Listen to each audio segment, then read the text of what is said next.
Bildiğiniz üzere son günlerde kamuoyunda af tartışması yaşanıyor.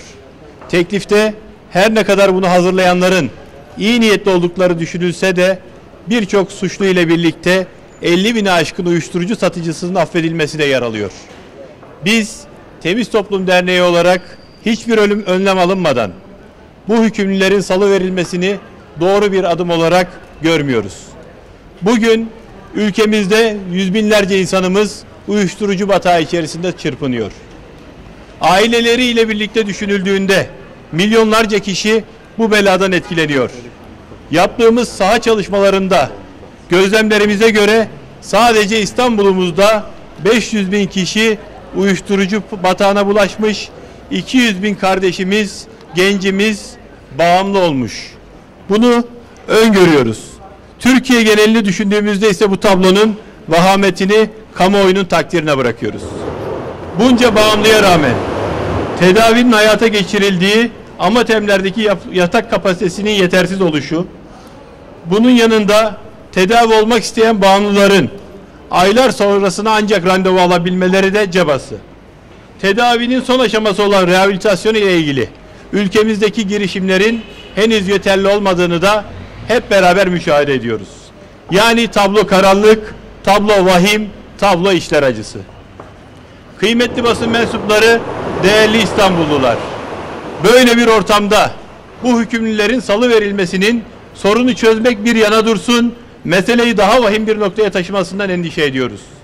Sokaklara yeniden dönecek olan torbacıların ve uyuşturucu tacirlerinin akla hayale gelmeyen pazarlama teknikleriyle bağımlı gençlerimizin sayısını milyonlara, yüreğe yanan aile bireylerinin sayısını da 10 milyonlara çıkartacağından endişe ediyoruz. 50.000 torbacı dışarıda kalacak eğer bu yasa geçerse. Basit bir hesapla her birinin 100 tane gencimizi bu belaya bulaştırdığını hesap ederseniz 5 milyon gibi korkunç bir rakamla karşı karşıya kalabileceğimizi görürsünüz. Atılmak istenen bu adım sadece bağımlıları, torbacıları ya da onların ailelerini değil 81 milyon vatandaşımızın tamamını ilgilendirmektedir. Kimse benim çocuğum yapmaz diyerek bu tehlikeyi göz ardı etmemelidir. Değerli arkadaşlar, biz Temiz Toplum Derneği olarak uyuşturucu ile mücadelede sayısız çalışmaya imza attık ve atmaya devam ediyoruz. Bizimle birlikte aynı hedefe yürüyen nice dernek ve insanımız olduğunu da sevinçle müşahede ediyoruz.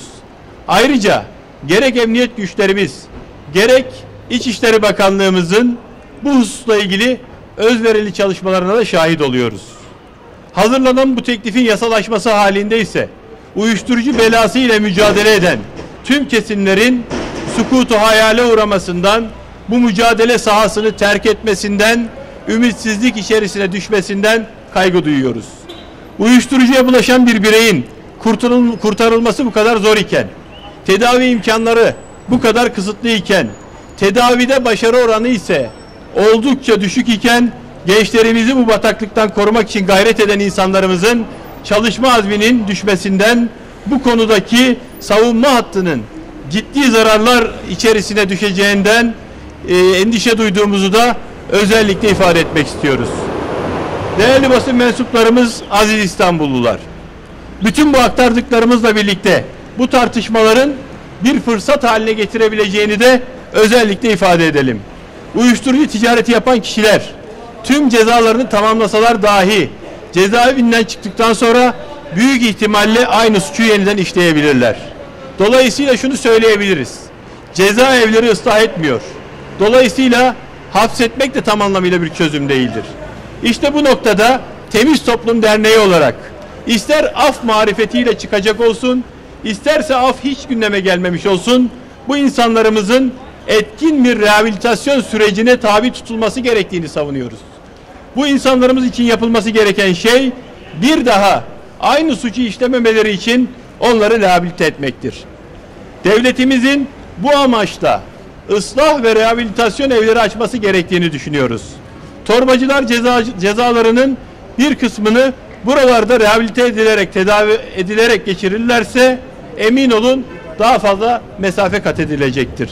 Çünkü cezaevinden çıkan insanların tamamına yakını istatistiklere bakıldığında bu işlerine geri dönüyorlar.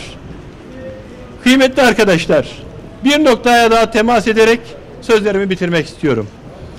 Bağımlı da, torbacı da bu milletin evladı. Uzaydan gelmediler. Biz herkesin istisnasız bu bataklıktan kurtulması gerektiğini savunuyoruz. Buradan hareketle önce bağımlı, sonra bu işin taciri olan, maalesef bu işin ticaretini yaparak bir alışkanlıkla tesis etmiş olan bu insanların evlatlarını, ailelerin, annelerin canlarını acıtmalarını, ailelerin evlatlarını zehirlemelerini biz maalesef üzüntüyle karşılıyoruz. Dolayısıyla hem aileleri memnun edecek hem toplumu ifsattan kurtaracak bir adım olması hasebiyle bugün burada hep birlikte temiz toplum gönüllüleri olarak karar tesis edecek milletvekillerimize, bakanlarımıza ve Sayın Cumhurbaşkanımıza buradan endişelerimizi dile getiren bir mektup yollayacağız. Mektuptan sonra ümit ediyoruz ki bir karar tekrar gözden geçirilecek ve inşallah yeniden gözden geçirildiğinde, eller vicdanlara konulduğunda bu hatalı karardan geri dönülecek.